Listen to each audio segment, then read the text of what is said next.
why Christianity over other religions? Maybe this makes me immoral in your eyes, but I would rather burn in hell than kill my own son. Ooh, now I think we're onto something here. And I didn't feel anything when I was a Christian, so I turned away from it. What on earth were you waiting to feel as a Christian? God's love. Does anyone else from other faiths do this? The fact that it's always Christians is kind of it's kind of a red flag, and I think it just kind of puts you guys. These are Cliffe Knechtle most powerful debates. Over an hour of bold questions, intense arguments, and raw moments of truth. From atheists to ex-Christians, they come ready to challenge everything. Morality, the Bible, even Jesus himself. If you've ever wrestled with faith or doubt, this is the compilation you can't miss. Which one was your favorite? Let us know in the comments. Now let's dive in. And for the rest of the Old Testament, God communicates to the Jewish people, you are not to do what all the cultures around you do, which is child sacrifice. He communicates time and time again. Not only that, God says, I will judge you if you sacrifice your children. They disobeyed him, they sacrificed their children, and he judged them, first at the hands of the Assyrians and then the hands of the Babylonians. So let's not go off into what ifs. Let's stick with the facts, what really happened. All right, the facts. The facts are, they disobeyed God, they sacrificed their children, and they were swept into captivity for it. He judged them for it. So That's the fact. You're excusing God's hypocrisy on this one occasion. No, I'm not. I have It's just repeatedly said to you, it was a unique event. Right. Please understand, it was a unique event where God is testing one man, Abraham. And he's saying, Abraham, I want you to sacrifice your son. Clearly, verse 1, Genesis 22, God tested Abraham. It was a test of one individual. Okay. And you think, but then that's moral then? I guess my question was, does killing your son become moral? Does anything, not necessarily killing your son, if that indeed was a one-time proposition, but is doing anything God tells you to do instantly become moral because he is commanding it? For example, me personally, I believe that if somehow, it's a silly proposition, I'll grant you, somehow we were to prove, permanently and with 100% absolute certainty that God is not real. Let's say we were to prove that. God does not exist. Yep. Christianity is a book of fables, nothing more. Right. I do not think that you would suddenly lose all of your morality and start raping and murdering people in the streets.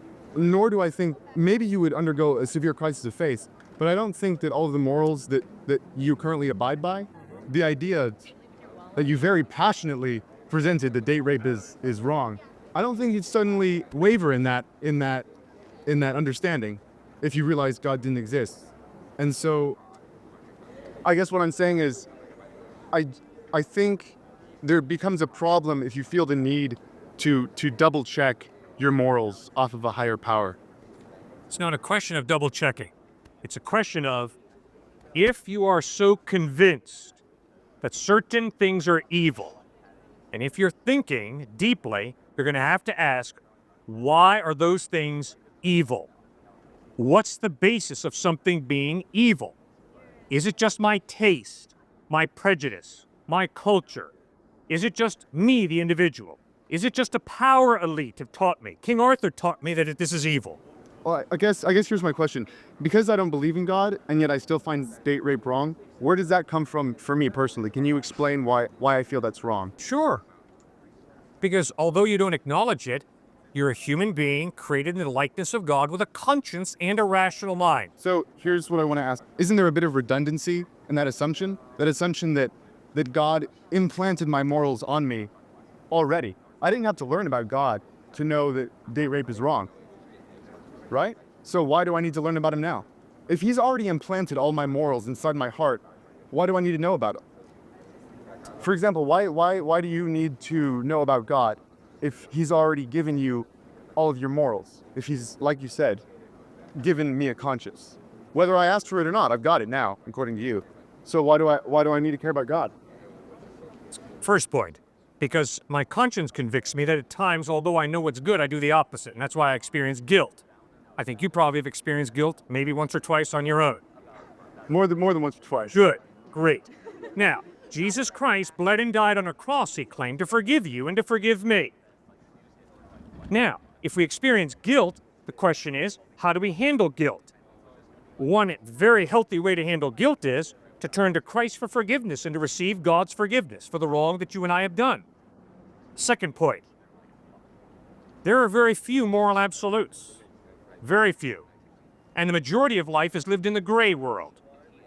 If there is a God who's just, don't you think it would be wise to ask him for wisdom to make ethically responsible decisions living in a very ethically gray world? I wanted to ask you, in the Ten Commandments, God lays down some very specific moral guidelines. Yes. Thou shalt not murder. Right. Why wasn't thou shalt not enslave your fellow man included? I don't know. Why is that not something that he felt? Because he didn't feel the need to guide people away from murder. He didn't say, you can murder people twice every year until you wean yourself off of it, you know? Right. Because everyone loves to murder, so just get yourself away from that little by little, like we will with slavery. Right. Why didn't he just say, slavery's bad, I'm God, deal with it? You bet. I don't know. And I really don't know why God hasn't sent a message to American Christians that driving Mercedes and BMWs and having 3 houses is immoral. Because we have the solution to the starvation on the world, on the planet. It's wealthy people share your wealth. I don't know why God hasn't done that. But I can promise you, sir, what you need to tell your professor or yourself or whoever's talking to you about Exodus, Leviticus, and Numbers and Deuteronomy is one thing, and I'm pleading with you, and I've repeated, I'm going to tell you one more time.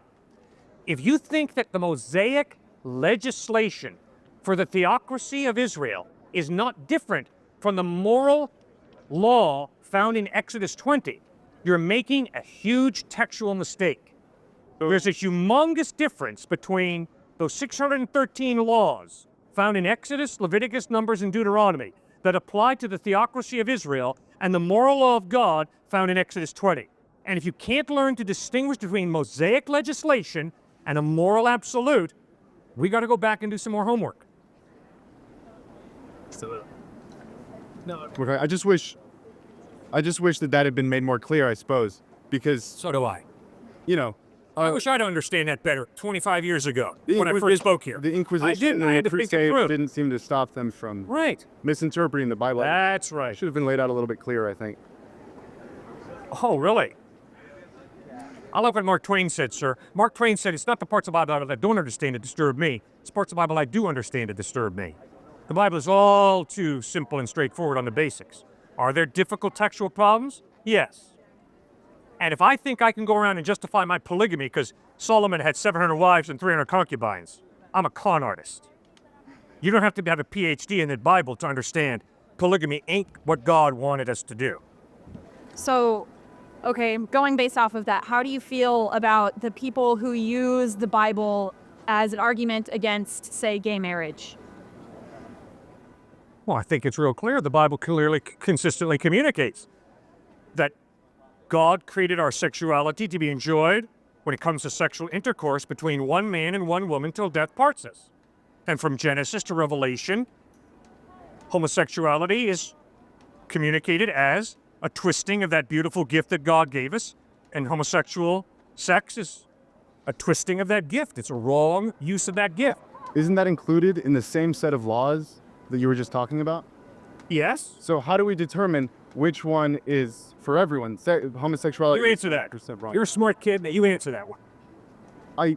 When I read it through, maybe I need to, look harder, but it seems a little muddled. Which ones? I feel like All right. they should have a tag. Let me This answer one for is you. for everyone for eternity, and this one is just for you guys right now. You bet.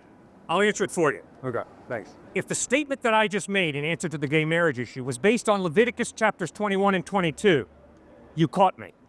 Good thinking. But I can promise you, my view of homosexuality has nothing to do with Leviticus, Deuteronomy, Numbers, or Exodus. It has to do with Genesis 1 and 2.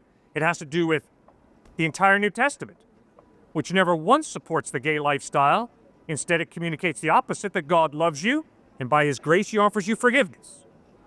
I guess that's more what I was asking, because I always see Leviticus passages cited as an argument against gay marriage. Well, then please do me a favor. Look that person in the face and say, no, wait a second. You're telling me, if I understand correctly, that the reason homosexuality is viewed by you as a sin is because of Leviticus? And wait and listen to their answer. No. Homosexuality is not a sin because in Leviticus it says it's a sin. No, it's a contradiction of Genesis 1 and 2, the creation mandate, the purpose for which God gives us our sexuality, which is outlined in Genesis 1 and 2, and then throughout the rest of the scriptures. It is communicated as the wrong use of that precious gift of sex that God has given us. Great point. Thanks, Katie. And your name is? Brennan. Brennan. Thanks, Brennan, for raising issues. Any more? Something did come to my mind when I was listening to you talk. This is totally jumping tracks. Oh, go. Bear with me. Yep. I remember when you were talking to her about what's her name, by the way? Katie. Katie. Great. When you were talking to Katie about Martin Luther King Jr. Right. and Gandhi, Right. how you were sort of extolling their virtues and everything. But I just wanted to sort of tackle another kind of personal problem I have, and I wanted to ask you, based on what your considerable knowledge of God's rules and commandments and accepting the Lord Jesus Christ, and that is, what is it, John 3:16? I am the way, the truth, and the life. John 14:6. John 14. Huh? Mhm. 14:6. Yeah, 14:6. Right. I am the way, the truth, and the life. Right. No one comes to the Father except through me. Right. Isn't Gandhi burning in hell right now by that verse? The person that we should all respect to some degree, and that you obviously respect. Is he not being? Wasn't he cast into the pit of fire because he didn't believe in Jesus Christ? I do not know whether Gandhi's going to heaven or hell. I don't know where anybody's going. Why? Because I don't know what a person decides before they die. We can, based on textual evidence, we can make reasonable assumptions, correct? You can make a reasonable assumption right now that if I were to die right now of embarrassment or shame or something, or nervousness of being on camera in front of this great crowd of people, and have not, in my hardest of hearts, been moved so far that I would be given the elevator downstairs and not upstairs, right? You could make that assumption. I'm pretty sure you believe that about me right now. And so can we not assume, because Gandhi said several times that while he appreciated a lot of the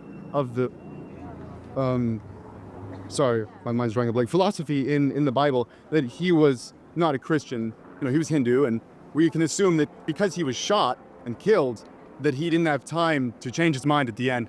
So we can assume he's burning in hell, right? No? Still. Okay.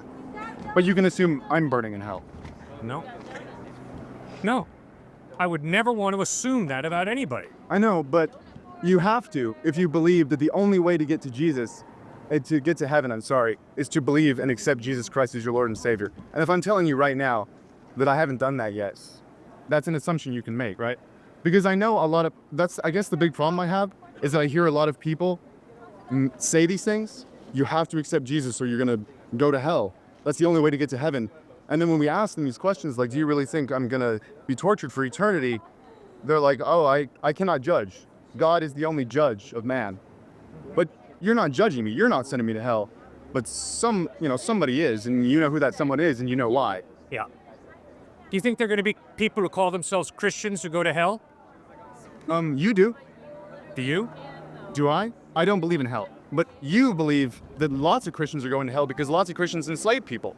Lots of Christians rape their wives. Lots of Christians, actually, I'm rather impressed by the amount of Christians that were in the abolition movement, but a lot of Christians enslave people. They're going to hell, according to you. The same person, right? No? No, I don't know. So because they accepted Jesus Christ and then enslaved tons of people, they're still in hell. I mean, heaven, right? I do not know. Why? Sure, every follower of Christ sins. I sin. I don't know who a genuine follower of Christ is. Sir, guess what? You don't know that I'm going to heaven. Who knows? Maybe someone's paying me a ton of money to stand out here and speak. It's possible. Crazy things happen.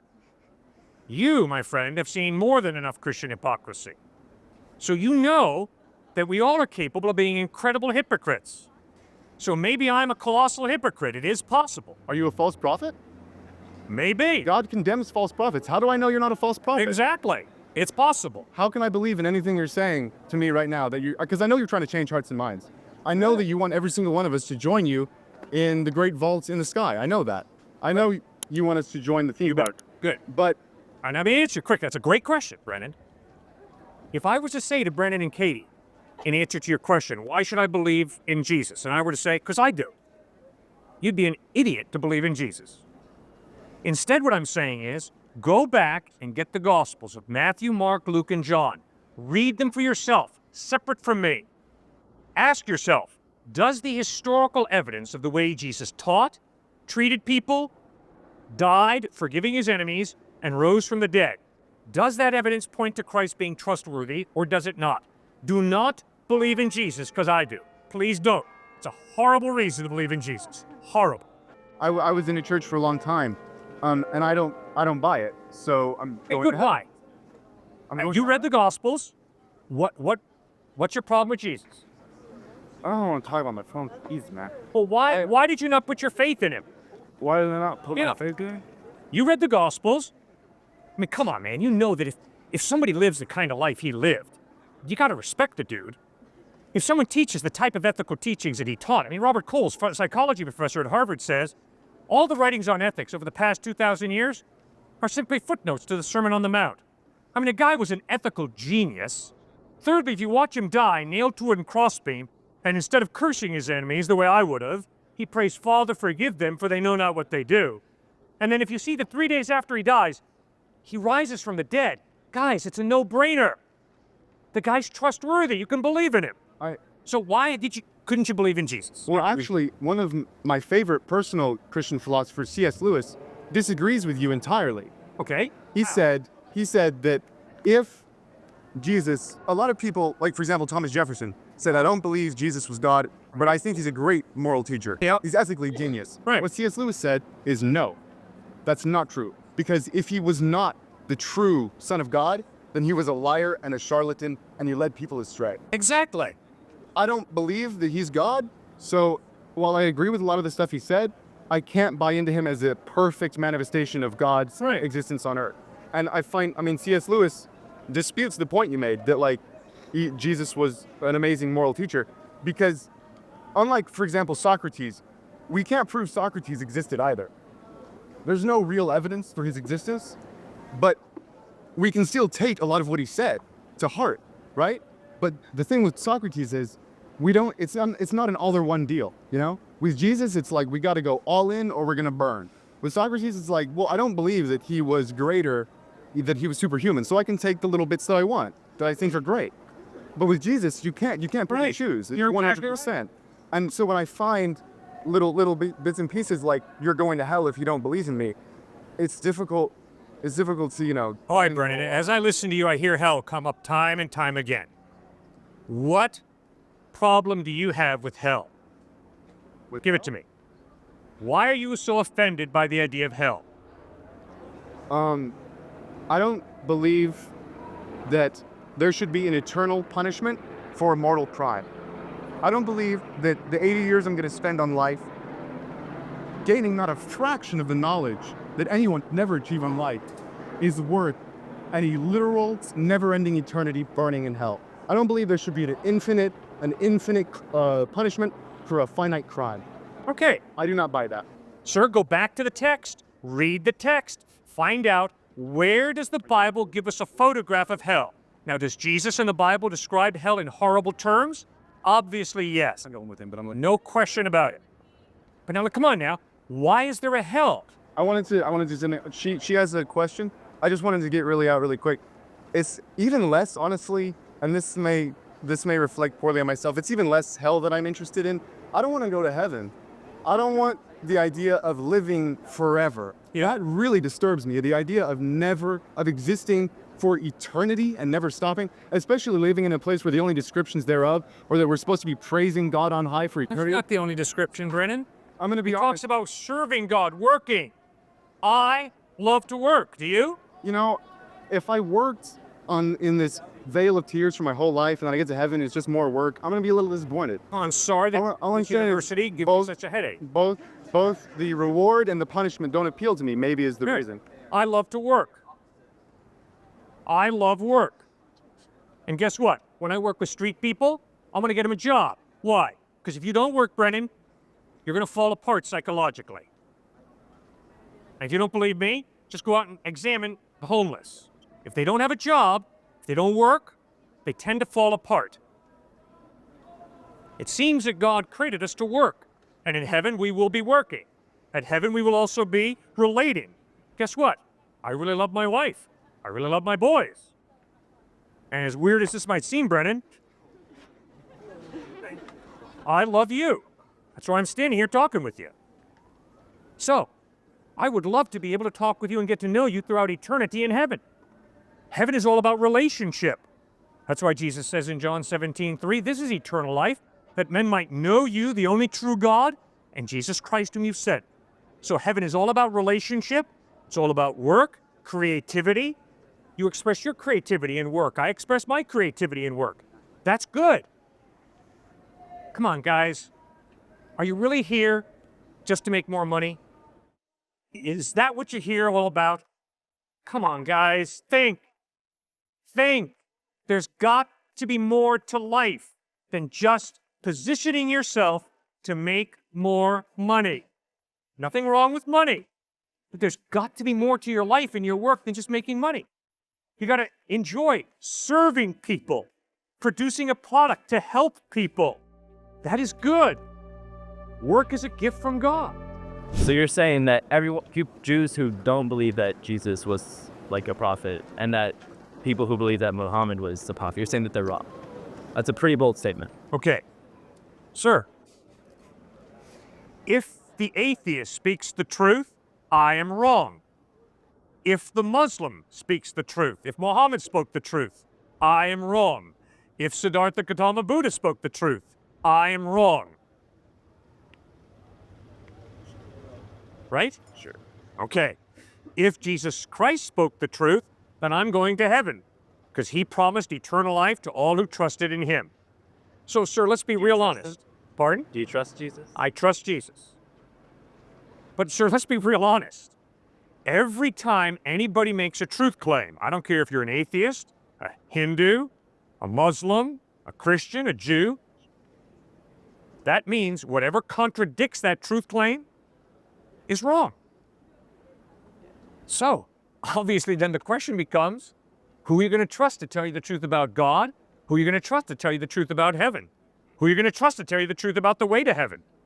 And I'm standing here saying, the reason that I think it's wise to trust Jesus Christ is because the historical evidence of the way he lived, the content of his ethical teaching, Robert Coles, the psychology professor at Harvard, pointed out, all the writings on ethics over the past 2,000 years are simply footnotes to the Sermon on the Mount.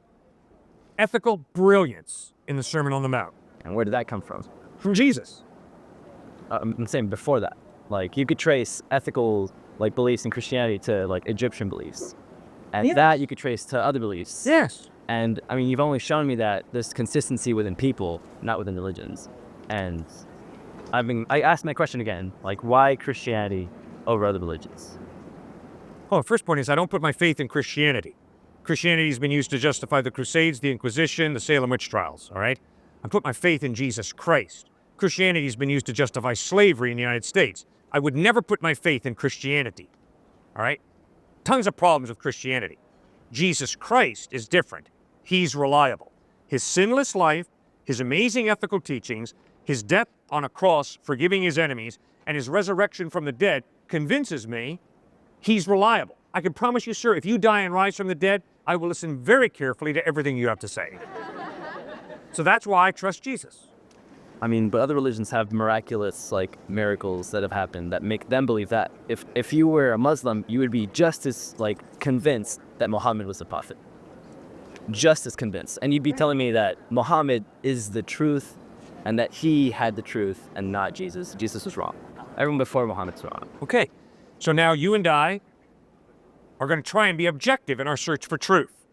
Which means we aim towards that, I hope. I hope you're being taught here at this fine university to try and be as objective as you can. So you've given every religion an equal chance.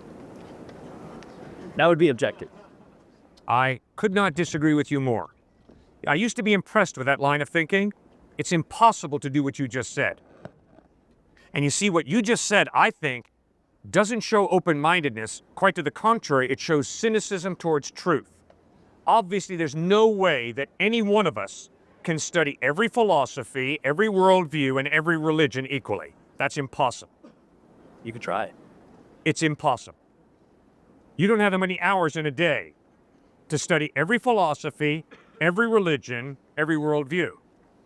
You had better look out there and say, okay, what has the ring of truth? What seems to be plausible? What seems to be reasonable? And then you better go after the options. And if someone presents you an option that's better than yours, you better be willing to change, and I better be willing to change. So, be careful of that line of thinking, because it's pretty prevalent in our culture, but it doesn't show, I don't think, a real open-mindedness. Instead, it says, and I'm not really going to try, because I can't obviously study every philosophy and every religion equally. There's no way you could do that. You only need to study two, though. You only need to study two. What are the two? So I'm saying everyone says that their religion's right. So you only need to study two religions to show that either one of them's wrong. Because you said that, like, the whole contradiction thing. Yeah, good. So You bet. So I got Muslim friends. okay. Okay? So you bet. If I claim to love my Muslim friend, I better read the Quran. And I better seek to understand, why is my friend a Muslim? I've got atheist friends. So you're right. I better listen very carefully to why my friends are atheists if I claim to love them. And that's what I try and do. And so, sir, I'll tell you exactly why I'm not a Muslim. I'll tell you exactly why I'm not an atheist. I'll tell you exactly why I'm a Christian, a follower of Jesus Christ. Yeah. Because I have friends in these different belief systems. Oh, and I'll tell you exactly. The majority of my friends are materialists. The majority of my friends live for money. And I can promise you, sir, my friends are good at it. My friends are in Goldman Sachs, JP Morgan, Wall Street, and I promise you, sir, they are good at it. I am convinced to put your faith ultimately in materialism and making money is an incredibly empty life. Are there perks? Oh, yes, there are. Are there benefits? Yes, there are. Am I saying that money is evil? No, money's good. The Bible teaches that repeatedly. But to live for money, which is what the majority of my friends live for, wow, what a mistake. I never got your name. I'm Cliff. Cliff. Good to meet you. to meet you. Cliff, I'm sorry, but I still don't feel that you've answered my question. All right, sorry, what's your question? Why Christianity over other religions? Because the evidence is Jesus Christ is reliable in a way that none of the options are. So Muhammad isn't reliable. Not in the same way that Jesus is, correct. I have respect for Muhammad. He taught one of his 5 pillars, give alms to the poor. I respect that highly. So I respect that part of what he taught.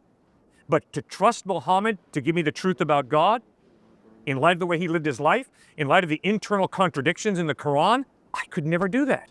I'd have to part company with my brain. I can't do that. So you can't have a brain and believe in Muhammad. I personally am convinced that there are so many logical inconsistencies in what Muhammad taught that for me to follow him would be I'd have to cut off my mind. Like what? Like what? All right. Muhammad lived from 570 to about 632 AD. So obviously he never met Jesus. Right? He lives 500 years after. Oh, more than 500. Right. But the eyewitnesses, those who met Jesus, Matthew, Mark, John, Peter, James, insisted Jesus claimed to be God. Now, Muhammad has a great deal of respect for Jesus, but he says Jesus is just a good teacher. He denies his deity. That's impossible. That's the one option about Jesus you can't take. Because clearly Jesus claimed to be God, which means he's either a false teacher or else he is who he claimed to be. He's not this middle ground option that Muhammad chose, which is, wow, great teacher, great prophet from God. No, because Jesus claimed to be God. He's either a blasphemer or else he spoke the truth. So there's an internal contradiction. It's who is Jesus? Just a good prophet the way Muhammad taught? Or God? Now, because Muhammad never met Christ, I'm not going to trust him to be my primary source of information. I'm going to go to the eyewitness. I think you would do the same. So Jesus had no contradictions in anything he ever said, and none of the Bible has any contradiction at all. I don't know. I've only read selects. Well, There's no contradiction in the Bible, zero, and in what Jesus said. You know, I do. There are textual problems in the Bible. What does that mean? That means the New Testament that we have today in English is based on over 5,200 Greek manuscripts, which means we have an incredibly high degree of certainty that we really have what the authors wrote, but there are variants in those manuscripts. For instance, Matthew chapter 1. In some of the Greek manuscripts, it's stated once, Jesus was the son of Mary, a virgin. But in other Greek manuscripts, twice in Matthew chapter 1, you've got Jesus was the son of Mary who was a virgin. So you obviously have manuscript variants. And Bart Ehrman, head of the religion department down at UNC Chapel Hill, I got to debate him about 20 years ago, and he just put out that best-selling book that a lot of people have bought that says, there are over 400,000 manuscript variations.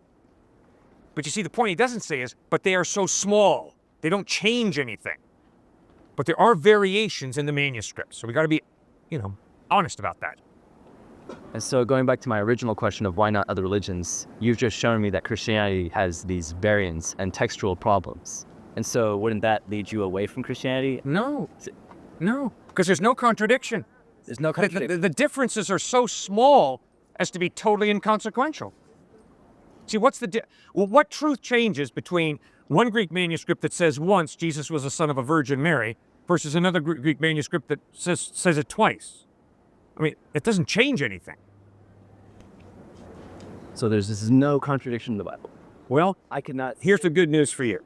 I've been speaking on this university campuses for 32 years.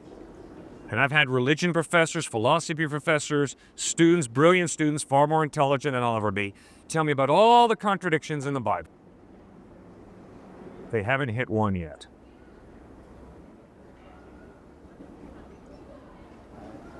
So there's no contradiction in the Bible. So just say, I want to be sure. I don't want to read the Bible today and find one that I think is the contradiction. Good, because according to you, I'd be wrong. But good. I'd be confused. Right. But let's clarify something. I'm going to talk to my wife later tonight. She's up in Connecticut. I'm going to say to her, I spoke to a very articulate young man who had a bike today. That's right. Later in the conversation, I'm going to say, honey, I spoke to over 100 people today. That's not a contradiction, right? No, because I'm included in one of those. Exactly. So I debate religion professors at times, and they'll say, well, one gospel says there was one angel in an empty tomb.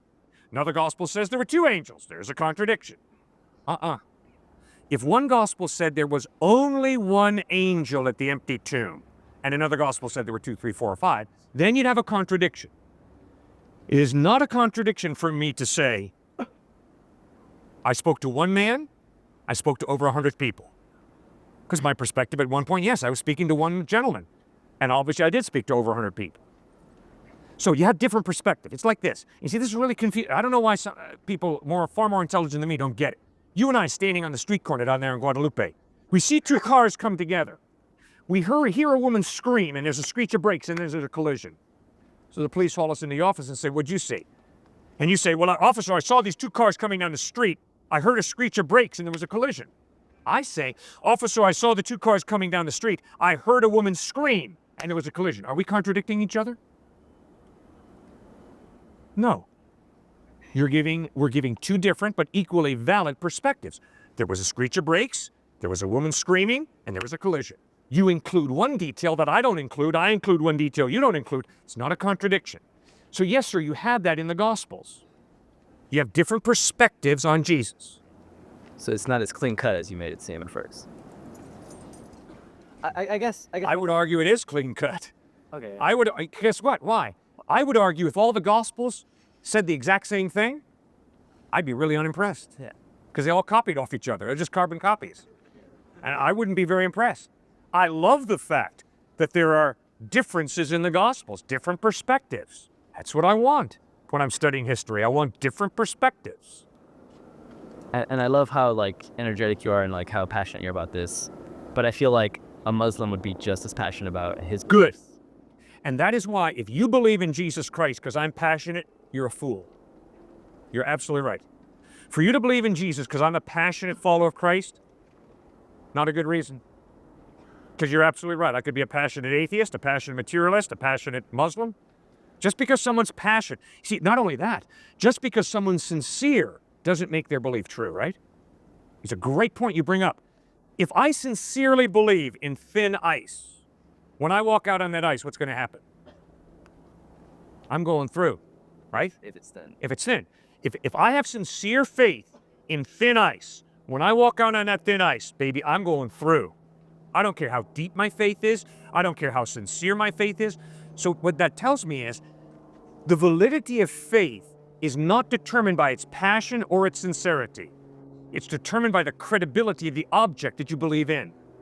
So in other words, if I have a little bit of faith in thick ice, I walk out on that thick ice, I'm cool. I'm not going through. Because the object of my faith is reliable. So you're absolutely right. For you to believe in Jesus because I'm passionate would be a foolish decision. You've got to read the New Testament Gospels, study it yourself, and ask yourself, does the evidence of the way he lived, taught, died, and rose from the dead point to his credibility, or does it not? You're right. And I guess my point I was trying to make is that a Muslim would say that they're consistent and that they're more credible than Christianity. Good. And that's why you got to read the Quran. Any religion Exactly. says that they're the most credible. Correct. And that's why you got to read it. You got to read it. Okay, so that's my next step. Read all the. I can't read everything. Okay, you can't. So take the ones that you think are serious options that have some degree of credibility and pray, Lord God, whoever you are, I want to know you. If you're there, be open, be willing, and then go look for him. Where do I start? Well, obviously you know where I'd like you to start. I'd like you to read the Gospels, not as the Word of God. Okay, you don't believe that, so forget that. Just simply read the Gospels as history. What? How do you know I don't believe that? Well, if you do, fine, but I'd be surprised based on your line of thinking so far, but if you do, great. And just read the Gospels and ask yourself, does the evidence point to them being Jesus being reliable or not? And I won't find any contradictions, of course. You'll find plenty of contradictions with your lifestyle. That's what I find. When I read... That's a personal attack on me. Well, but except that you're right. Except I said that's true of me. Okay, we're both in the same boat. You see, I love an indefinite God, because an indefinite moral God allows me to do whatever I want to do. I am offended by a definite, authoritative God, because that means I got to change, and I don't want to change. So there's the contradiction. The contradiction between me and Jesus is, I don't want to live the kind of life he calls me to live. You don't want to live Jesus' life? Mm-mm. I like being selfish. It comes very naturally. I like being greedy. There's a big part of me that does not want to give my money away. And that's why, to be honest with you, sir, I don't know that I have given enough away. I'm not sure that when I get to heaven, I'm not going to hear from Jesus. You know, Cliff, you were blinded by all the materialism around you in your culture, and you kind of bought into it too much. Now, I try to give away, okay? I try to obey Jesus, and I try to give away, but I'm not sure that I haven't rationalized a lifestyle that is too opulent, it's too much taking care of me and mine, and not generous enough to God's unfed children. And you see, that bugs me. See, that'd be a very good reason for me not to believe in Jesus. So that's the contradiction. And I don't know you, but I can almost guarantee you, because you're a fellow sinner like I am, that's going to be the hard part. I'm a sinner? Mm-hmm. I don't know. Well, Jesus says we all are sinners. And I've only met one student at MIT who claimed to be perfect. Now, if you want to be the second one, go right ahead and claim to be morally perfect, but I can promise you all of his MIT classmates burst into laughter. Because we know we're not perfect, morally. We experience guilt. We know we've done wrong at times. I certainly have. While I can believe that Jesus was an existing human being, Right? I don't believe that he is a god. Okay, why? Because I don't believe that what he might or might not have done was supernatural. But if he rose from the dead, wouldn't you call that supernatural? I don't believe he rose from the dead. Okay, why? You're a religious studies major, so what do you believe about Jesus? I believe he was a historical figure. Why? Because I'm going to grant you the assumption that everything in the Bible is true. Well, if everything in the Bible is true, the Bible records the resurrection of Christ. Okay, then, even then, if I believe that, then I can believe in other miracles but I still don't believe that that is like the one true religion because it's about as convincing as other religions. Okay, what's so convincing about Islam? It's not the same way Christianity is not. Well, if Jesus rose from the dead, the evidence is he's reliable. Man, if you die and rise from the dead, I promise to listen very closely to everything you have to say, because the evidence is you're reliable. So if Jesus Christ really historically rose from the dead, the evidence is he's reliable. You can trust it. Then wouldn't winged horses have flown down in Islam? No. There's no record in the Gospels of winged horses. The historical record is that Jesus rose from the dead. Okay, then why would you not give that same assumption to other religions? Well, you better believe I better be open. I better read the Quran. I better read the Bhagavad Gita. And then I better first ascertain, are they making an historical claim? Obviously, the Vedas and Upanishads are not. They're obviously communicating truth through mythology, which is fine, but they're not making an historical claim. Obviously, the Quran is making an historical claim. Muhammad really lived. And I think the evidence is that's correct. Muhammad was a real historical person. Now I got to read about how did Muhammad live his life? How did he treat people? What did he teach? And then I got to figure out, does the evidence point to Muhammad being reliable or does it not? I got to do the same thing with the Gospels. I got to read about Jesus, how he treated people, what he taught, how he died, how he rose from the dead, and I got to decide, does the evidence point to Jesus being reliable or does it not? So what do you think? So you only believe in it through the process of elimination, like a multiple choice test? You've eliminated Islam, you've eliminated Hinduism, you've eliminated Cow Taoism. No, I look for the evidence that supports Muhammad, Siddhartha, Gautama Buddha, the avatars of Hinduism, Shirley MacLaine, Joseph Smith, Jesus Christ. And the evidence is that Christ lived the type of life that in my best moments I would wish I could live, but I haven't. The evidence is he taught amazing ethical teachings, incredible. The evidence is he died loving and forgiving his enemies from a cross where he was crucified. And the evidence is that 3 days after he died, he rose from the dead. That's why I trust him. And I have told you, and I'll tell you again, if you die and rise from the dead, I will listen very closely to everything you have to say. Because the evidence is you are reliable. Does that make sense? So if you aim to live by his loving and kind example, why are you out here intentionally belittling and misunderstanding students? I have not belittled anybody. I have had strong disagreements with people. And in a liberal arts education, we believe in a free exchange of ideas, which means when we disagree, we go at it in terms of why do you believe what you believe? What's the evidence of what you believe? Now, if this man tells me he's an atheist, I respect him, I love him, but I'm going to ask him hard questions, the same way I hope he's going to ask me hard questions.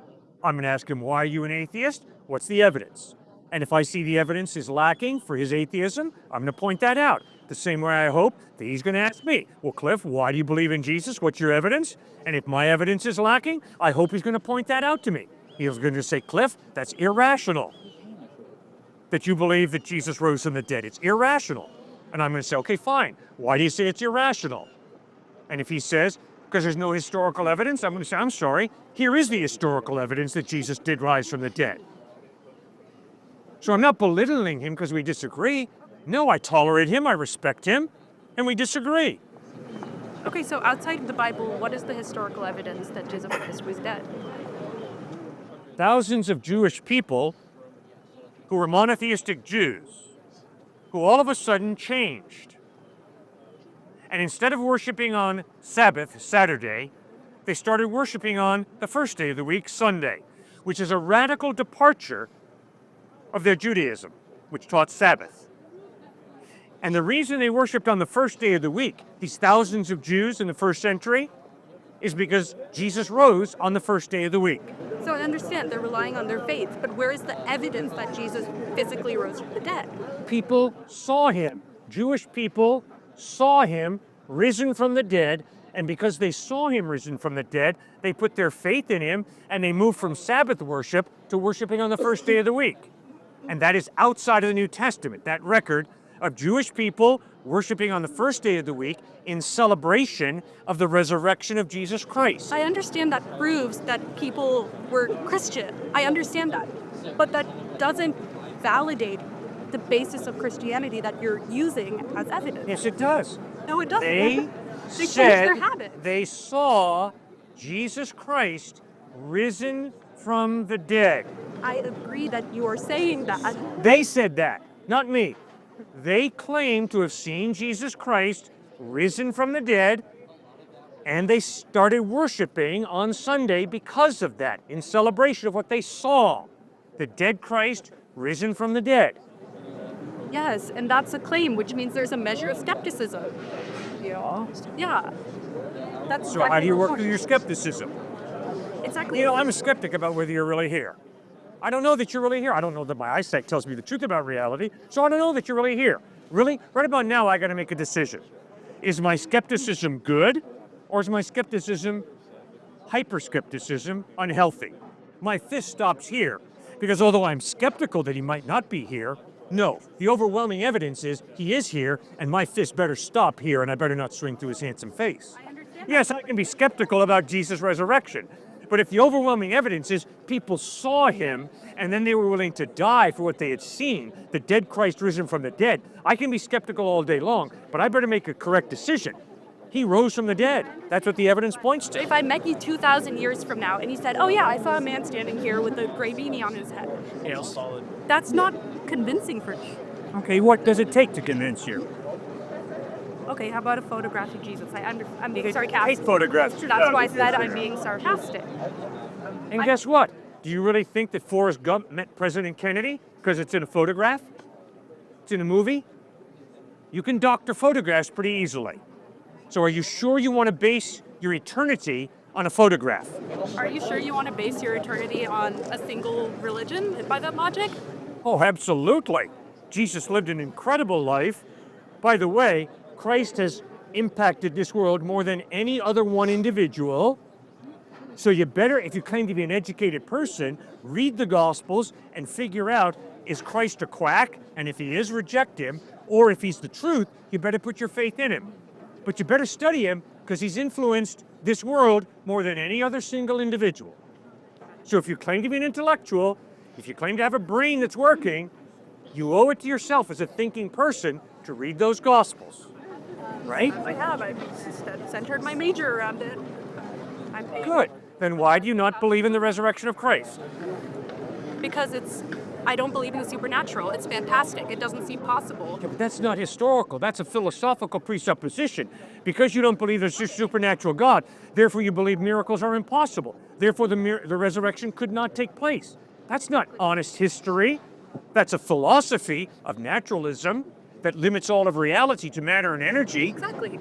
Well, why would you adopt that philosophy and major in religion? Because, as you said, Christ has impacted this world in ways we cannot imagine. So even though I might not believe in Christ or believe in the book that you are touting, I still can see the impact on the people around me. This very discussion shows that there's something more important than a figure who may or may not have lived 2,000 years ago. I can still see the impact. I can still see how that affects our environmental policy. Okay, good. So you're into a sociological study of a phenomenon called Christianity. Exactly. Well, but if you're honest with yourself, you've got to acknowledge that Christianity is not a sociological phenomenon based on a feeling. It's a sociological phenomenon based on an historical claim that Jesus lived, taught, died, and rose from the dead. And people in Africa, South America, Asia, United States believe in this Jesus. So we're not talking about nationalism or colonialism. We're talking about people around the world who insist that Jesus Christ has changed their life and that he is the truth. Pretty intense. So I think you got to do a little more than just, well, because I'm a naturalist, I don't think it happened, the resurrection. That's not fair. You got to be open to supernatural. I am. That's why it's my major. No, you're not. You said you don't believe in the supernatural. Yes, and I can still search for what other people find spiritual or meaningful. Well, why can't you be open to the supernatural? Because I was open and I didn't feel anything when I was a Christian. So I turned away from What on earth were you waiting to feel as a Christian? God's love. God's love. So how do you feel God's love? I don't. That's why I'm not a Christian. Well, why did you set this standard of, unless I feel his love, he doesn't love me? No, that means if God is supposed to love every individual, I don't see any proof in the science. I don't see any proof in the science, and I don't see any proof beyond the science, like in human relationship, interpersonal interaction, something beyond the physical tangible. If I don't feel anything beyond that, if I don't see anything spiritual in this world, then what reason do I have to believe? You've never experienced the love of a person? I've never experienced the love of Christ. Have you ever experienced the love of a person? Probably not. Not? All right, well, that's tragic. I'm Can't sorry. quantify it without a brain scan, as you said. Yeah. My point is, you will never be able to x-ray love. You'll never be able to get love on a brain scan. Why? It's an intangible value. But your experience of life hopefully will show you that love is real, even though you can't graph it on an MRI scan or on an x-ray. Why? Because you experience love from others. And when you experience love from others, you begin to understand there's more to reality than just the material. All right, but that still doesn't lead me to that love being the same as a supernatural love. Those two things don't have to correlate. If there is this intangible value of love, it means there's some type of God who creates that intangible value. No, it doesn't. Yes, it does. How?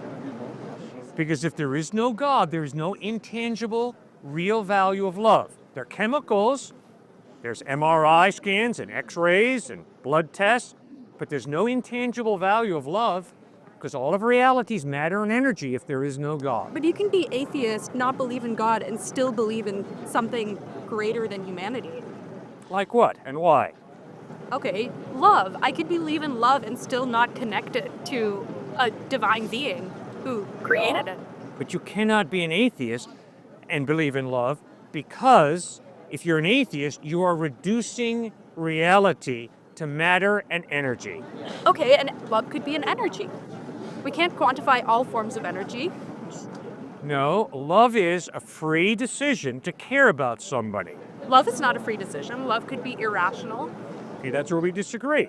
I insist that I do not have to love this man. I could be racist. I could be arrogant and look down on him. Or I can respect him and love him.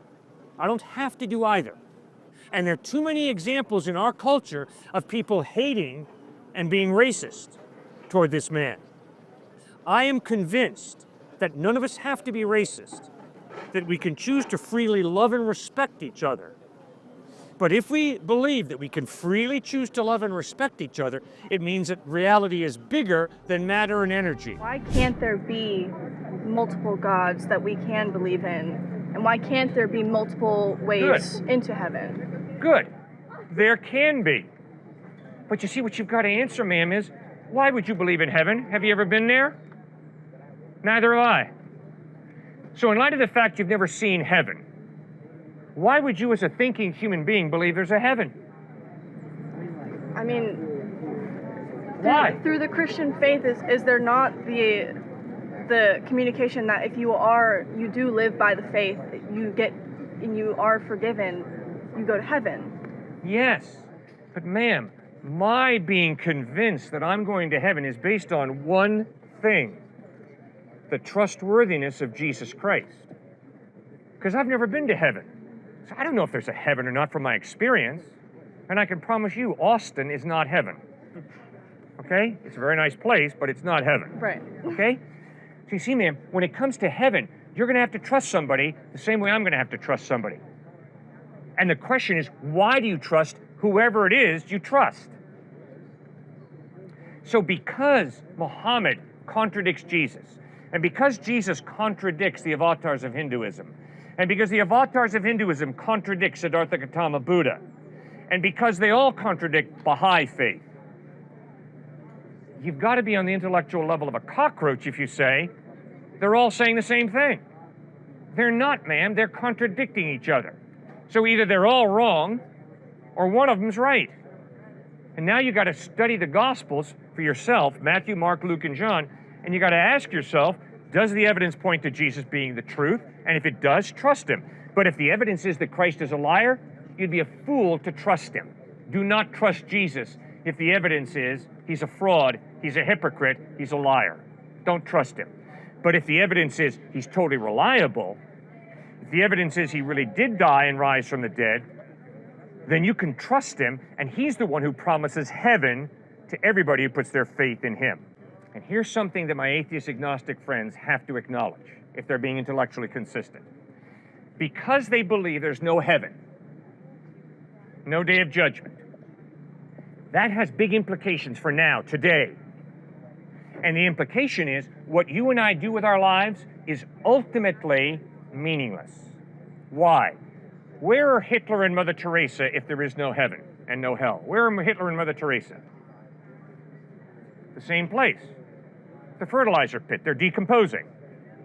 Which means, ultimately, it does not matter whether you are Adolf Hitler II or whether you're Mother Teresa II, because we're all going to the same place, the fertilizer pit. You see, Jesus says, no, there is eternity out there, and there's a heaven and a hell, and there's a day of judgment, which means the decisions that you make today are really significant. They really matter. And you are really valuable, because God wants you to live for eternity with him in heaven. And becoming fertilizer is not God's plan for you and desire for you. Does that make any sense? Yeah, of course. Thank you so much for raising that. Yes, sir. There's been a couple issues of things that you've been saying that I have questions with, but I'm just going to do a quick short one. One of my main questions that I always have is just that given what you touted earlier, a tri-omni God, a omnibenevolent, omnipotent, omniscient, just all-powerful, all-knowing, all-caring, how do you explain the existence of evil and suffering? You bet. Very slowly, having to acknowledge I can't give you a complete answer. I do not know ultimately why God allowed evil, suffering, and death. But here's my first point. If you're an atheist or if you're an agnostic, what is your solution to the problem of evil and death? My solution to the evil problem? The solution. What is your solution to the problem of evil and death? If you're an atheist, if you're an agnostic. I mean, the solution for everybody is just to be as good as possible. I mean, everybody should aim for being good. True, according to their own definition of good, right? Becoming, own definition good, whether it's objective good from God or objective good from another source. Well, remember, the atheist or agnostic says either there is no God or I don't know whether there's a God. Yeah. So good is not defined by God if you're an atheist. Yeah. If you're an atheist, good is defined by your culture or by the power elite or by yourself or by majority opinion. It could be just defined as good, good just exists. Whether God or not. How can good just exist? Good could possibly, because I don't know if there's a God or not. Mm-hmm. But I mean, if there is such a thing as a God that is out of time, like that is eternal, why can't other concepts like good just be out of time and eternal, just a thing that exists like God? Okay. Sir, good is an intangible value. You cannot see good. You can't see God either. Exactly. You cannot measure good, right? You can't measure God. It could exist eternally, just like it could just be God. It could just be God. It could not be just God. It could just be the existence of good and evil that just exists in the world. But given a tri-omni God who's all-powerful and all-caring, why evil and suffering exists doesn't make sense to me. Okay, good. You hang with me and we'll go. He's as powerful and caring as he says. In order to understand goodness, there has to be a mind. This tree has no understanding of good. This cement has no understanding of good. See, good can't just exist. Because goodness requires definition. And it's an intangible value that you can't measure. You can't grab goodness. Which means you got to have a mind involved in defining what is good. If we're going by that definition, then what is defining God?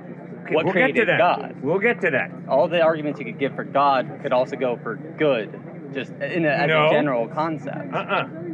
It could just exist eternally out of time, unmeasurable. No, sir. That's not fair. If God exists, God doesn't depend on anybody. if goodness as an intangible value exists, it depends on a mind to God define would it. also be an intangible. Obviously, that's right. It could, like, coming from a different viewpoint, outside of trying to see where, the reasoning for things, you could say that it could be what we define as God, societally, could just be the existence of just that good, in the same context of eternal and timeless and all No. that. Like, If there is no God, goodness is not eternal, because goodness demands a mind to define it. then Which means? then in giving that same argument, then what mind defines God? There would be something above him if something has to make him or define him. Or No, God can be an eternal being without beginning, without end. I don't think you see my point, because just goodness could be the same thing. You're not listening, sir. You're giving goodness a different definition. No, sir, you're not listening to me, and I don't appreciate it. I've told you flat out, and I think you're smart enough to get this point. Goodness demands some mind to define it. The tree, the cement, has no ability to understand goodness. You've got to have a mind. Do you see that, or do you disagree with me? I think we're coming to different definitions of good, because then, like, there's still, outside of that though, given your definition of good, still, why is evil or suffering? Forget my definition of good. Your definition of good. I'm just saying, given yours, why does evil and suffering exist? All right, all right, You're fine. evading that part we'll of the move on to question. that, okay? But sir, I got a real problem with your thinking, all right? I don't think you're being honest with yourself. That's not fair. You know very well that I've cornered you totally, intellectually. You know very well that you cannot have goodness without some type of mind to create and define it. It's impossible. This does not define goodness. That does not define goodness. And that camera does not define goodness. And your glasses do not define goodness. Neither does your shirt, your pants, or your sneakers. You've got to have a mind to define goodness. Sorry, you have no option intellectually. This has nothing to do with God. It has nothing to do with Jesus. It has to do with simply thinking fairly. All right, moving on to next. Okay, but your point is, okay, but if this good God exists, why is there evil and suffering? It's real simple, sir. If an all-powerful God chooses to partially limit his power by giving you a free will, by giving me a free will, then if I go up to her, slap her in the face, and say, God made me do it, what am I? A liar, a total liar. God gave me a hand for a purpose, to respect this woman, to love this woman. But because I have a free will, I don't have to respect her, I don't have to love her, I can steal her backpack, I can smack her around, I can abuse her. And if anybody says, God made me do it, they are a liar, flat out. So, why does evil exist? Evil exists because God limited his power, he's all powerful, but he limited his power by choosing to give her a free will, me a free will, all of us a free will. Does that make any sense? It kind of answers it for humanity, but suffering also exists just in the animals. Good. Like, why does a zebra deserve to get its throat crushed to death by a lion? Like, Good. How is that caring or just? Like, coming from a Christian standpoint, we have sinned as humans, coming from the Christian standpoint, so we are, we have free will and we can make mistakes and all that. Yep. But why have animals just, not have their perfect little ecosystem where nothing has to suffer and only humans suffer? Very good. Now we're thinking, all right? So, Genesis chapters 1 and 2, God creates a good world. God created this and God saw that it was good. God created that and God saw that it was good. God created this and God sees that it's good. So when God created, he did a good job. No evil. But Genesis chapter 3 records how human beings rebel against God. And one of the consequences of human beings telling God, get lost, get out of here, is God honors our free will, takes a step back from planet Earth, and nature unravels. And so you're absolutely correct, sir. Animals suffer. I have suffered. We all will suffer. Not because God is sicking us, but because God created a world with free will, people with free will, We chose him to tell him to get out. When he gets out, So chaos fills the gap. because Genetic breakdown, death occur. because humans decided to reject God, God punished the animals. One of the It consequences. seems uncaring and unjust. No. Given a try on the God. No, it's an issue of consequences. Who put Texas State together?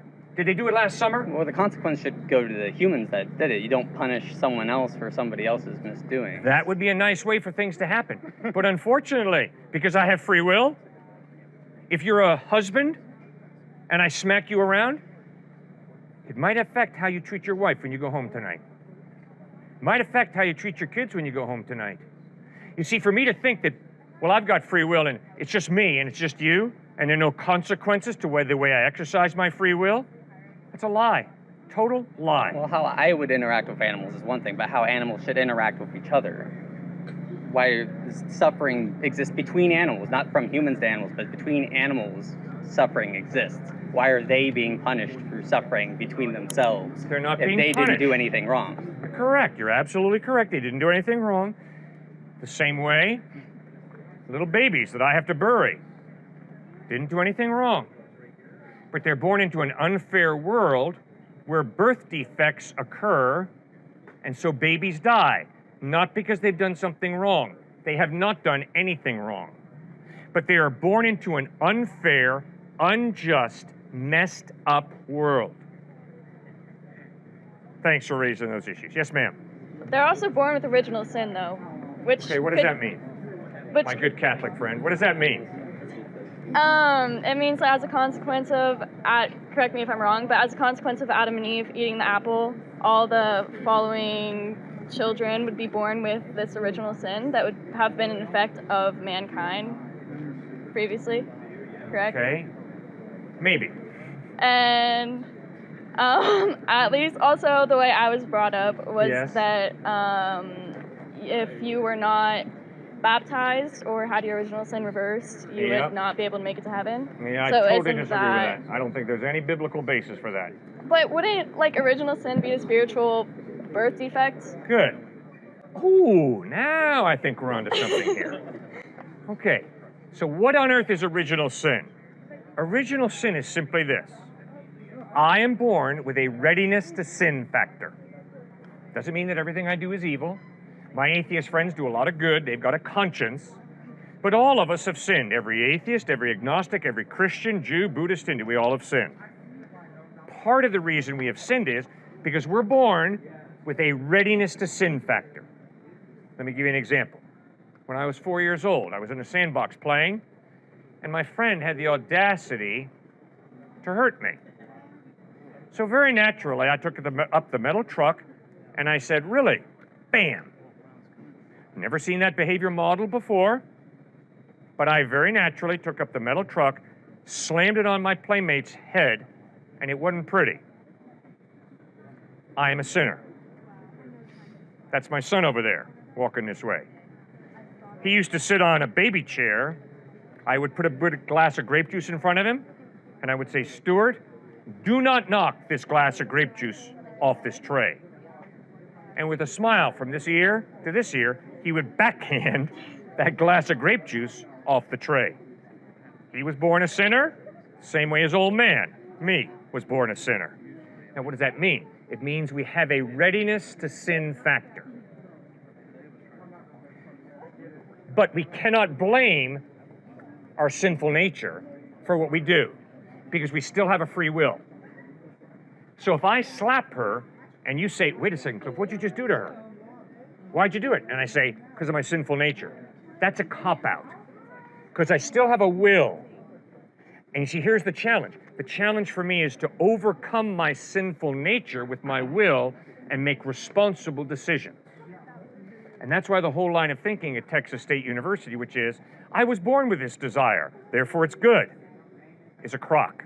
Well, can I ask you then, do you believe that babies are born with an understanding of good versus evil, or do you believe that it was taught by human nature? Good, very good question. I'll answer this and then Stuart, you answer it.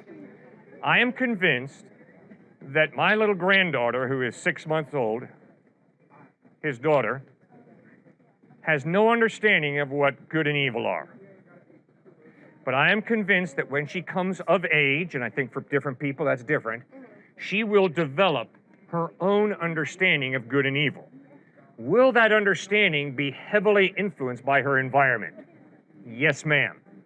Will her understanding of good and evil be limited by her environment? No. Once again, smack. Sorry you're getting hit so many times today. You ask me, Cliff, why'd you do it? And I say to you, because I grew up in an environment that taught me that women who wear this color sweatshirt deserve to be smacked. It doesn't cut it. Because although my environment taught me that, I still have a conscience, a rational mind, and I am responsible before God to exercise that and to contradict my culture, to contradict my environment when I begin to realize my environment is wrong. Let me give you one quick example. Yeah, no, go ahead. I played major college basketball. I was the worst guy on the team. I had good seats for every game. But I can promise you, almost, not everybody, but almost every guy who I played college basketball with had a very clear understanding of what human sexuality was all about. It was all about getting as many good-looking women into bed with them as they could. And so I had to exercise my conscience and my rational thinking. I had to ask, is that why God gave me my sexuality? To have sex with as many good-looking women as I can. And was it tempting to follow their example? I mean, that's the environment. I mean, shoot, we flew on a jet to different, played against UCLA, St. John's, NC State, Wake Forest. I mean, we were high flying. Okay, and so we all knew what we did at night. All right? So I had to make a decision. Is that the right way to live? Is that the right way to treat women? Is that the right way to express my sexuality? Or has God created my sexuality for a different reason? So I had to contradict my culture. And guess what? I've learned to respect people who contradict their culture and don't support racism. I work with some skinheads. And those skinheads grew up in a culture that said white superiority is clear. But there's some skinheads who said, no, it's wrong, and I'm not going to follow my culture. So that's how I think through that issue. All right, Stuart, what do you think? Well, yeah, I would just add to that, because we've talked so much about kind of the moral, ethic side of things, it's important, again, to remember that the Christian faith is not about just be a good person, somehow you'll get into heaven. Just be a good person. You know, I'm a good person, so I'm in. No, to your question, many babies are born into, whether it's a crack baby or whether it's a baby born into a very religious home or a Christian, an Amish baby, let's just say. They're typically born into homes that are very tender, loving, as long as they don't leave, right, and they get excommunicated. Tender, loving, they get taught ethics. See, when you become a Christian, cynical, pharisaical, judgmental Christians will say, oh, well, you should be, say, 9 out of 10 on the ethic standard rung, in terms of you should be a great person. But no, Christ doesn't understand that the baby born into an Amish family versus the baby born into a crackpot family, this baby, when they come to know God from a very young age, they're going to be higher ethically in terms of how they live than this one who is, say, probably ethically living a pretty messed up life, at least at first, and yet they both have eternal life because they've accepted Christ. It's not like somehow this one is going to be higher in heaven, right, like there's levels, than this one. But then why give original sin to something that doesn't even have a working conscience yet? I'm glad I heard you say give original sin one more time, because I heard you say that earlier. Right. Because God doesn't give original sin. See, I debated an atheist on YouTube not too long ago. He's a comedian. And that's what he kept pushing me on. Out of the book of Isaiah, briefly talks about how God creates evil. But if you look at the interpretation, what it means is God judges different people groups when they have done tremendous evil. So just like that passage with original sin, God doesn't give us original sin. He gives us free will, just like with Satan, to decide whether to worship him, to love him, to have a loving relationship with him, or to just go our own way, to live for ourselves, to live any old way we want. And then that, based off of Genesis 3 and what happened in the garden with Adam and Eve, what they decided that were, God, we're going to flip you off. We could care less about you. Then they lived their own kind of way and original sin started. But to your point, absolutely, we're born into a messed up world. So we do have a readiness to sin factor, I believe you said that, from the earliest of ages. But babies will also be in heaven. Because when David's baby dies, his wife was Bathsheba, he says, I will go to you, you will not come to me. So babies will be in heaven, based off of the question earlier on suffering. Does that make any sense? Yes. Thank you so much for raising that. Yes, sir. So I believe in God, and I turned Christian, and I know it's only because I'm American, and obviously the main religion in America is Christian. Yeah. So that's why I lean towards Christian. But I have a question. So Not a good reason to lean towards Christian, okay? I appreciate your honesty and your ability to analyze yourself. Yeah. Please do not believe in Jesus Christ because you grew up in America. Not a good reason. No. I believe in God. Good. And I didn't before. Right. But I'm still stuck on this whole Jesus thing. Yes. Because if he's sinless, like, yes. Is there a possibility that there will be another person born that's sinless? Or is Jesus the only one? Well, Jesus is the only one that I know of so far who's been born sinless. Mm-hmm. And I think it's highly unlikely that someone will be born sinless. I guess my main question is I can believe in God because I know I can't see him factually, but I have a belief in him. Yes. But I don't know if I can believe in Jesus because he was on earth. Yes. And not everybody was there to prove whether he was sinless or not. Like, he wasn't surrounded by people 24/7 saying... Good point. Very good point. Yeah. So maybe Jesus did sin at some point. Mm-hmm. But I have to follow the evidence. And the evidence is the Apostle John lived closely with Christ for 3 years. And in 1 John, John writes, in him is no sin. So you're right, John didn't live with Jesus intimately for 33 years. Mm-hmm. Just for 3 years. Yeah. But I can promise you, if a dude lives with Jesus for 3 years and can honestly say, I've never seen the guy sin, that's pretty impressive. Then in John chapter 8, Jesus looked into the faces of his enemies and asked them, which one of you can prove me guilty of sin? And his enemies were silent. Whoa! I can promise you my enemies can point out many times that I have sinned. Stuart? Tacitus, Pliny the Younger, Josephus, many of these external sources, he was talking about internal sources with the Gospels, talk about not so much Jesus. Jesus was talked about in a way where he was a magician, Josephus talked about, how he was nasty. But then other sources contradicted him, saying that he just hated Christianity. That's why he was saying that about Jesus. So I would look more so at his followers to talk about the sinlessness, because they were known for a few different things. One, against infanticide. They were pulling babies off of garbage heaps. 2, egalitarianism. They treated everybody equally. 3, they were made up mainly of slaves who were coming into the church. 4thly, they were non-retaliatory. They were known in a very weird kind of way to actually not get revenge on other people groups, which was huge during that day. So I'd look at Christians as the evidence for Christ. Okay, now I like you a lot. So you're being honest, so keep going. Yeah, so maybe this is just like the belief part, but I have a hard time believing that part. Like I can believe in God because I know I can never see it. We can never see God. Well, we can never see him like visually. Is that why you believe in God? Because you can't see him? No. I mean, I couldn't get too deep into it, but it would take a long time. But I'm saying, like, just reading the book and believing that there was a human that did that, I have a hard time believing that. Like, a really hard time. Okay, but I'm pleading with you. You've got a good mind, sir. You articulate and think well. Now remember, you can't believe in God simply because you believe in God. You believe in God because there's evidence. A lot of it's common sense. Well, my evidence is that there is an objective truth. Good. And that from that there is a good. All right. But I don't see Jesus in all that. I don't see the equation of that. Okay, but remember, we're starting off then with defining faith. You don't believe in God simply because you believe. No. You believe in God because there's evidence that God exists, right? Yeah. Okay, excellent. Now just do the same thing with Jesus. Read the Gospels. Sure, yes. And yes, it's going to be different.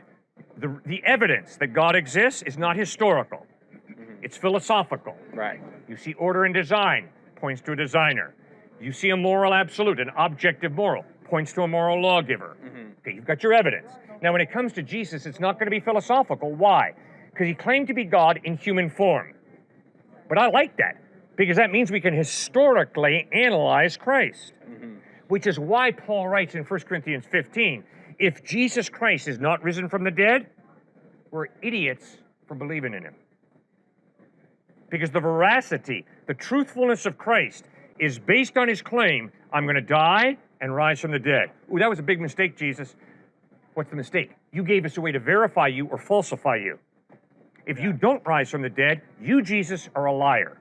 But if you did rise from the dead, you, Jesus, are the truth. The fact that you need a higher power to validate your good behavior is honestly kind of less respectable than people who finds the will to be good people just because it's good, it's love. And like God is essentially love, and that's what I respect about Christianity. Because God is love.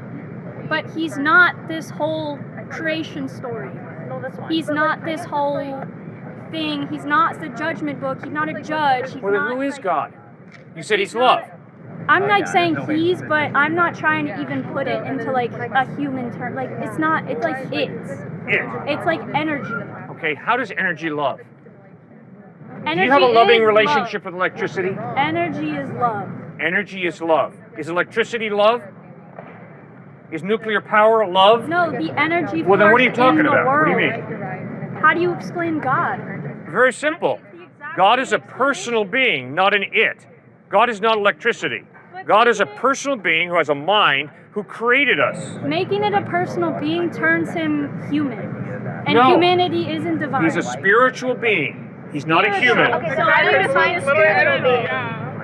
Good. Is that not energy? Is that not karmic energy like in the world? No, it's not electricity. Okay, so I didn't say electricity, I said energy. What do you mean energy? Like, okay, so you just... Life?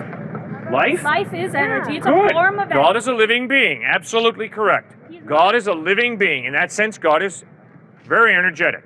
No question about it. Yeah. I mean, yeah, but like, it's not like he is someone you can like form a relationship. Like, I'm How do you know that? How do you know you can't have a relationship with God? But that's my truth. I can't have. Is it possible that your truth is wrong? Is it possible my truth is wrong? That's what makes it a belief, and that's why I'm saying this whole thing is a belief. And you like trying to convince people that it's like a truth is kind of going past the obvious explanation that it is just a belief. Oh, and it's your I am truth, so sorry. my truth. I thought we were on a university campus that is committed to the liberal arts education, which is based on the idea that we all have different philosophies, different beliefs, and what an education is a free exchange of ideas where we begin to challenge each other and ask each other, what's the evidence that what you believe is true?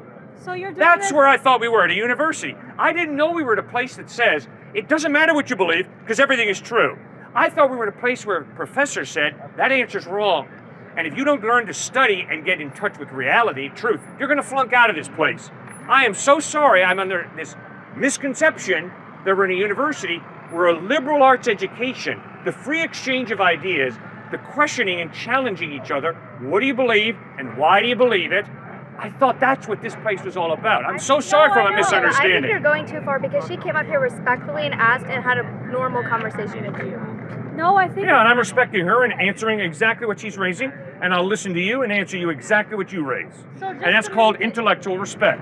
Just to make it here, you're here, like, just make it clear you're here on behalf of UC, as if this is an educational exchange. No, I've been invited here by Chi Alpha Christian Fellowship, a group of UT students. I've been invited here by that group to speak here, to dialogue. Okay, so you were invited. Yes. You're not just here like a random crazy person, like, just preaching. For no reason. Well, I have great respect for random people who come and talk. They're right. We have free speech in this country, guys. All right? So there's nothing wrong. It's not me. But you're on a schedule, is what I'm just trying to say. Yeah, I got a flight to New York City tomorrow morning at 8:26. That's correct. I'm on a schedule. All right. Wonderful. Now, why don't you believe in Jesus Christ? I just... You mean like the human form of God? Yeah, he claimed to be God in human form. So why don't you believe in Jesus? It's just not scientifically feasible enough for me to put on my faith and follow and like go to church for it. It's not my belief. It's not true to me. Why? I was raised up Catholic, went to Catholic private school, and it wasn't Right. until I went to that private school that I realized it was all bull and in my eyes. What's your Because evidence? it's based on a story that has no scientific truth. It doesn't reach me at a level where I'm like, oh my gosh, this is like perfect, like this is it. It's just personally not connected. Okay, fine. Scientifically prove to me that George Washington was the first president of the United States. Can you do that? Scientifically. I mean, this has to be some type of fallacy because he wrote accounts. Did Jesus actually write anything down? No, I don't believe George Washington was first president of the United States because a dude named George Washington wrote something. Eyewitnesses saw George, and they wrote down what they saw. Eyewitness testimony. Stuff. Yeah, he wrote stuff, yes. Wait. Jesus. Sorry. No, Jesus did not write anything. The eyewitnesses who saw him wrote what they saw. Jesus spoke. Those who heard him wrote down what he spoke. Like about 2,000 years later, it was an eyewitness. No, yes it was. We have Greek manuscripts, ma'am, from the early 2nd century that clearly point to the fact that we have an accurate account of what Jesus said in the 1st century. So what's wrong with other people's religions' truths that have real accounts of it? Like Judaism. Yeah, what about it? So why are you different from Judaism? Why are you different from Hindu? Like, Right. why are they different? That's what's separating people. You trying to force people into certain beliefs is what's separating. Not you trying to steal her bag and think it's a moral compass and alienation and isolation. I mean, I know you're not forcing anyone. You're just trying to spread. That was incredibly judgmental for you to say that. I know. I'm glad you caught yourself on that one. But why, like, does anyone else from other faiths, like, do this? Like, the fact that it's always Christians is kind of, like, it's kind of a red flag, and I think it just kind of puts you guys... You gotta be kidding me. It's true. You don't I think Muslims everyone spread their belief? I mean, You like, don't think yelling Muslims to kids on this spread their belief? campus, yelling to kids on this campus. You don't think atheists spread their belief? Yelling to people on this campus? No. I can And promise this is in you, this environment. I can promise you there are atheists who spread their faith very effectively at UT Austin. Who's seen atheists yelling at people here? There is no other faith on Speedway besides Christianity. Okay, well then why don't you stand up and talk about Hinduism? Because I don't feel the need to. Yeah, she got her truth figured out. She doesn't good. care if other people see her truth or not. Yeah. Because she knows she's being the best person she can All right. be. Well then it's real simple. And it doesn't come down to a faith. Ma'am, if you suddenly have a seizure, I'm not just going to stand here and say, oh, too bad, you got a seizure. I'm going to call 911. I'm going to get the best doctor to try and heal you. That's good. Not only am I going to do that, but if I'm convinced that Jesus Christ offers you eternal life in heaven, then because I love you, and if you have a seizure, I'm going to call 911, that's an expression of my love for you, so I'm going to seek to communicate to you. Jesus offers you eternal life. Why don't you check him out? So why is that the thing that's pushing you to help people? Love. Because I am convinced that God created us to love each other. But that's a secondary source that's forcing your actions. That's not just you loving me because I'm alive right here. I love you because God created us for the purpose of loving each other. That's why I love you. So I don't care if you're my enemy, I'm going to love you. If you're my enemy, if you try and hurt me, I'm still going to try and love you. Why? Because I'm convinced that God created us to love each other. And if God created us to love each other, then that means regardless of how difficult it is to love each other, we're still going to try and love each other if we're followers of Christ. I recognize like that's your truth, but if I do the same thing to someone, if you're having a seizure and I choose to help you, Yes? why am I wrong? Because my like the thing that made me do that isn't what Jesus wants. Why is it wrong for me to just be loving because I feel like based on my past experiences in this life, that's what I want to do, to be a good person? Why does it have to be because this is what Jesus wants? Because this is what Jesus says. Every time that you love, that is good. Exactly. Regardless of what you believe, every time you love. But speaking for myself, I can't speak for you, but speaking for myself, I have not always loved.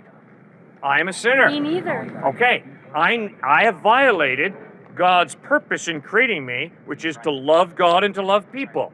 Therefore, I need God's forgiveness. I also need his help to love my enemy. Because to be very honest with you, too frequently, not all the time, but too frequently, I want to cut my enemy off at the knees. And that's wrong of me. All right? So that's why I need to ask God for forgiveness and for the power to change so that I can love even my enemy.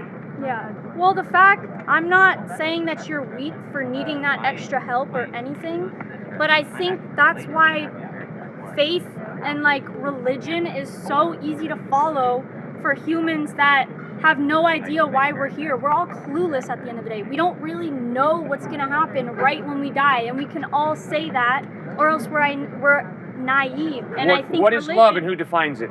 And I think that religion makes it easy because it hands truth to us. What is We love? don't have the You've courage talked a lot to about go love. out and find truth What is on love our own. and who We need defines someone love? to hand it to us through a Bible.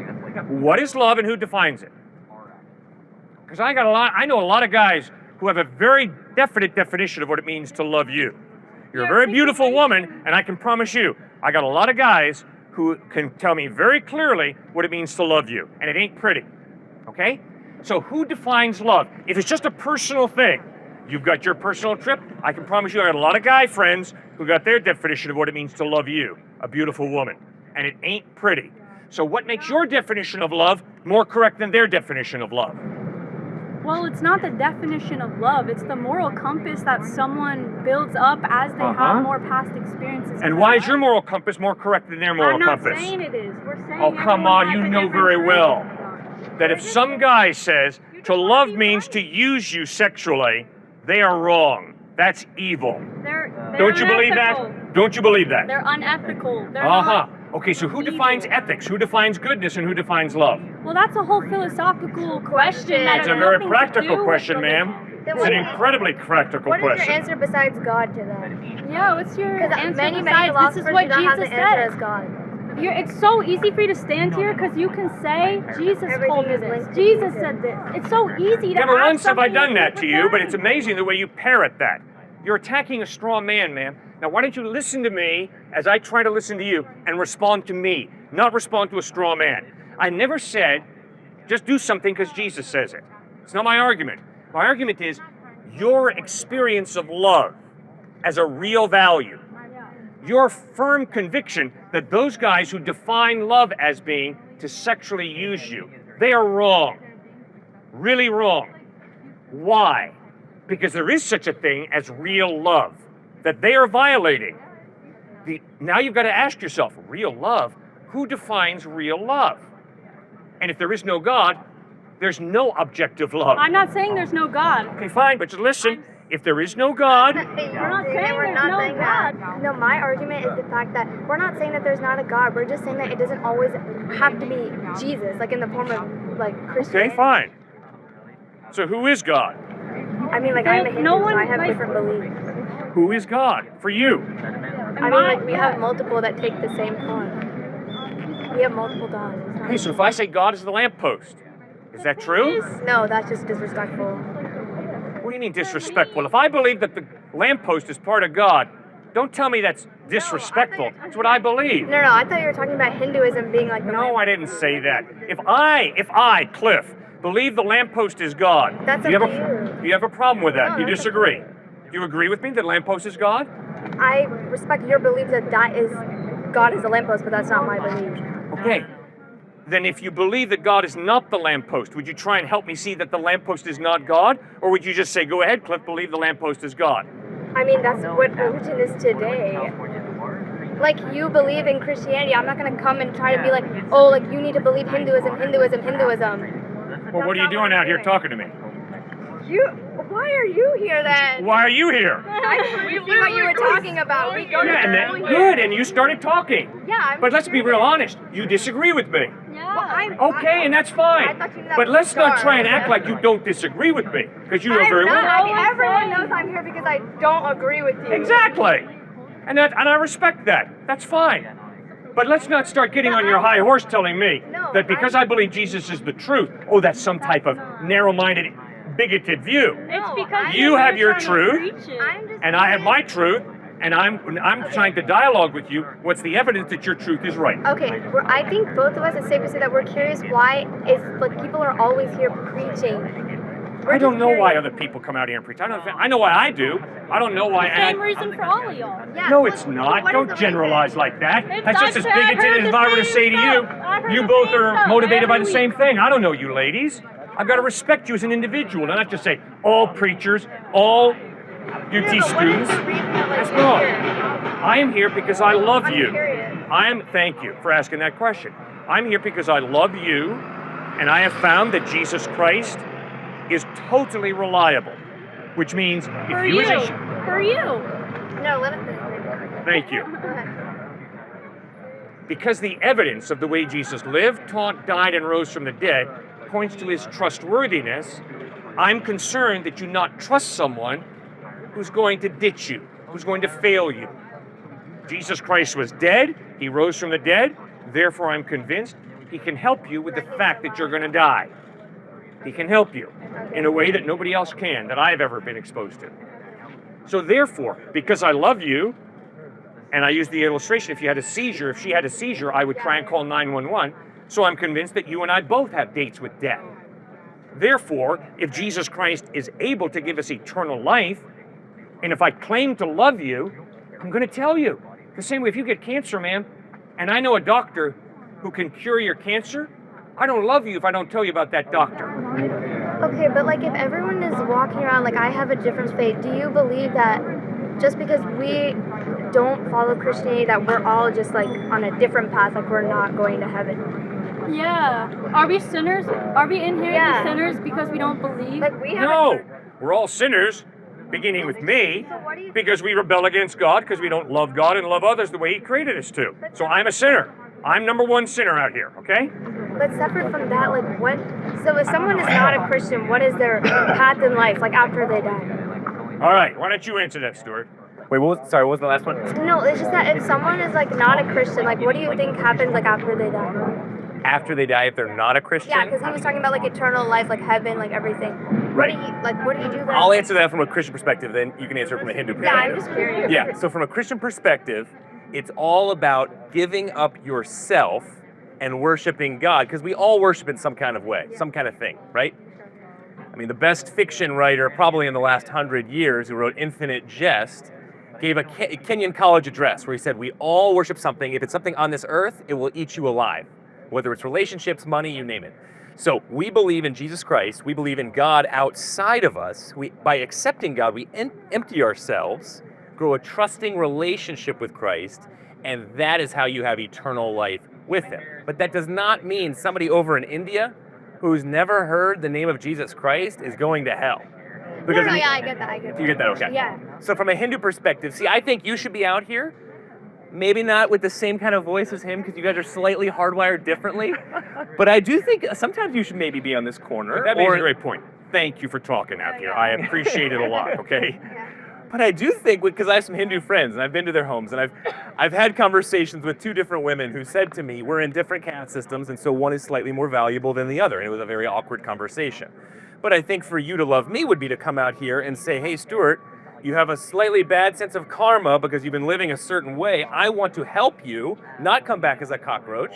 So I'm going to help you and communicate what a good type of lifestyle is according to the Hindu faith, rather than just saying, don't push your faith on somebody because that's considered proselytizing. Well, by claiming not to push your faith on somebody, that's also a form of proselytizing.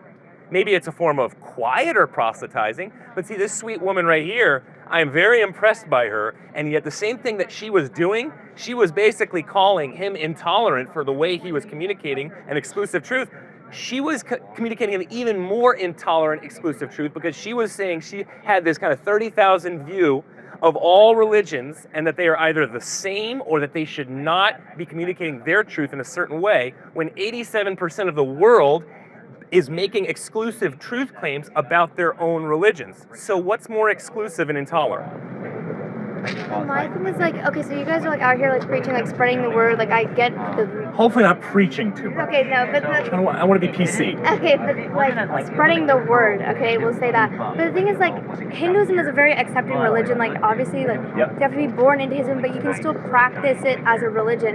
But, like, okay, I'm speaking from my experience, like how I grew up. Nobody like goes around like. I agree. But like on. It wasn't like. like no one spreads the word like that. Like if someone is interested and want to come, like the arms are always open, but no one avidly goes out and like spends their time like doing this. Why not? No, but I'm asking like why help do me. you guys? Why aren't you doing that though? If my karma is bad and I'm headed towards being a cockroach or something worse than a cockroach, why wouldn't you come and talk to me? But the thing Help is, me like, out of it. Help me out of my ignorance. I just don't agree with that. Like, I've had Hindus come up to me and offer different paths than the ones that I'm communicating. yeah, that's fine, but like it's I just don't. So you disagree with the style Yeah, of communication? that's my issue. Okay. But again, the atheist department at numerous Ivy Leagues, especially Dartmouth right now, has put out different articles in their papers saying if you are a Christian or another faith that claims some type of eternal existence through their path, you have the moral obligation to be doing this right now. That was the Atheist Society at Dartmouth University. I mean, that's their issue. They're being honest. They're saying this is your worldview. If you truly believe that people are either going to be in heaven or hell and not some vague existence in between, then you better be preaching or at least communicating in some kind of way this type of truth. Now, my last piece, well, no, I'm not going to go. All right. No, what is it? It was a question on Hinduism. Good, ask her. Sure, I might have. Well, this is a little bit tougher, a little more direct. So, as also a therapist, I'm also a mental health therapist, I'll go to the bedside of a person dying. And when I am there, oftentimes I'm thinking about worldviews. Typically, it's my own worldview, it's my own faith, right? And I'm thinking about a suffering God, Jesus Christ, who is with us in our suffering. He's the only suffering God that I know of. Then I am thinking about something like atheism. If I am an atheist going to the bedside of my dying mother or close friend, see you later. Sorry, you're falling through a trapdoor into just timeless, spaceless eternity. Take care. Depressing versus an eternal existence, falling through a trapdoor into the loving arms of a God, a personal God, is radically different. Now, my Hindu friends, though, I also believe have a little bit of a problem when it comes to an understanding of suffering. Because it's the one-to-one correlation of if my mom drives into a car accident today and dies, there's a one-to-one correlation of her doing something wrong that caused her suffering and death.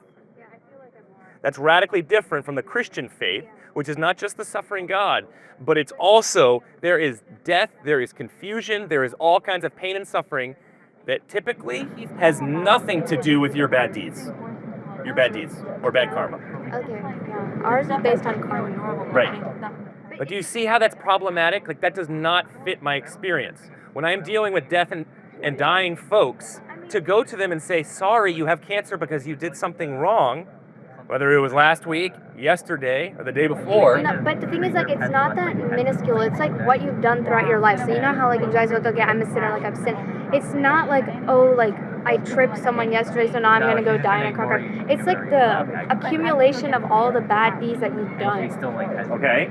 So that can lead up to, like, one moment, like, okay, okay, you die in a car crash, whatever. But obviously, when that person is dying, you're not gonna be like, oh, like, you caused, like, in a way, like, you cause your own, because everyone has to die, okay? That is, like, obviously the end game. But it's not like, it's like everyone has to die, but when you're on your deathbed, no one's gonna be like, oh, like, you caused your own death, this is why, like, it happens for a reason. Like, everything happens for a reason. That is the underlying belief.